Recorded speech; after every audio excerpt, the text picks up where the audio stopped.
Hi, I'm Pamela. Welcome to my blog today. I'm just going to be putting together a small Photoshop collage to give you an idea of how I teach my classes. So we're going to start with this background. This is a texture that I made with a little bit of green, a little bit of pink, and I'm going to check the size. Size is 5 inches by 7 inches by 300 dots per inch, which means that's its exact print size, which is exactly what I want. Okay. Now we're going to go over here and I'm going to leave it named as background, and I've added a layer called brush. So I'm going to go to my brush panel and my brush tool, and I'm going to open this starburst brush. Down here I've given a little bit of a tannish color, so go to my image and I'll add the brush. And now I want to change the blend mode so it blends in a little bit better. I'm going to go up here and I'm going to change it to let me try multiply. Nope, that's a little bright. I'm going to change it to overlay. There we go. I like that. Next thing I'm going to do is add a little bit of text, get a little bit more background interest. So I have this little piece of text. I'm going to drag it on, sort of center it on my collage. I'm going to make this one smaller, and over here I'm going to name it text. Alright, the next thing I want to add is I have a frame, and let me pull this one up a little bit so it's right in the center. We've got a frame and we're going to open that, and I'm going to drag and drop the frame over and center it. Make this smaller. Now I want the frame to be on top of the text, so over here I'm going to name it frame, and then grabbing it here I'm going to drag it on top of the text so that the text is behind the frame. I also want the text to be a little bit lighter. It's a little bit intense for what I want, so I'm going to, with the text layer highlighted, change the blend mode once again, and this time I think we'll do overlay again. Yeah, I like that. It's there, but it's not intrusive into the image. Okay, so I'm going to open, I have a girl here, I'm going to open her. I'm going to drag and drop her onto the collage and sort of center her. Might make her just a tad bigger by using my transform tool. So I'll go up here, go to edit and transform. Puts a little box around her, and I'm going to make her a little bit bigger. Not too much, but just a little bit. Hit my return key to set the transformation, and over here I'm going to name her girl. Now with the girl layer selected, I'm going to use a key command, which is Command or Control J, depending on whether you're on a Mac or a PC, and it will duplicate her in the layers panel. I'm going to close the eyeball next to the copy,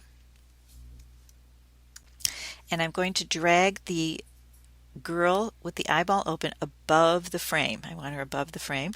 Move her down a little bit. Then I'm going to take my eraser tool, and I'm going to remove a little bit of her skirt so it looks more like she's sitting right in the frame rather than on top of it.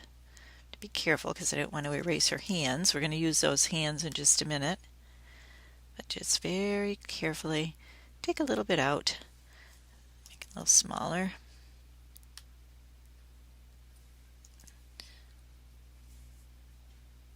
There we go. That looks good. I'm going to go back to my move tool. Now, with this girl layer still highlighted, I'm going to go over and get my magnetic lasso, and I'm going to go all the way around her hand. A little bit more on her thumb there. And when I get to the end, I'm going to hit my return key to set the selection, and then I'm going to use again Command or Control J, and it will duplicate her arm in the layers panel. So I'm going to name this right arm. Okay, and I'm going to do the same thing over here. I'm going to drag a selection around this right up to about there.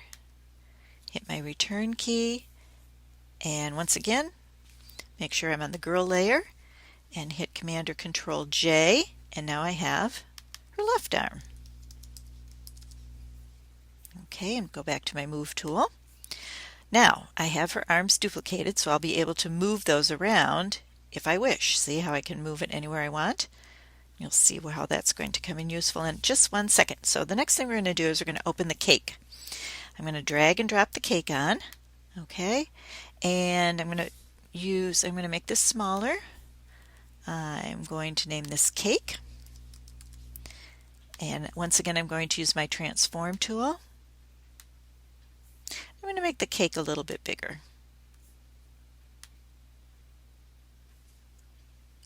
Hit the return key to set the transformation. Now see how this arm is now on top, but the other one is underneath? So what I will do is I will go over and get the left arm here, and I'll drag it above the cake, and there it is. It looks like she's holding the cake. Now I'm going to go get the word patisserie. I'm going to drag this over. I'm going to put it right at the top of this image. Make that one smaller, and I'm pretty happy with it. There's only one thing I'm going to do is on the frame, I'm going to double click this, go to my drop shadow box. I'm going to add a little bit of a shadow behind her so it looks like there's a little bit more depth in that frame. Click OK, and there you go. You have a lovely little image that you could send as a birthday card or just a greeting to someone, or just make a poster for your wall. Anyway, enjoy. I hope you enjoyed this tutorial, and I hope you'll come and take some classes from me. I'll be teaching these Photoshop classes, and I would love to see you there. Thanks so much. Bye.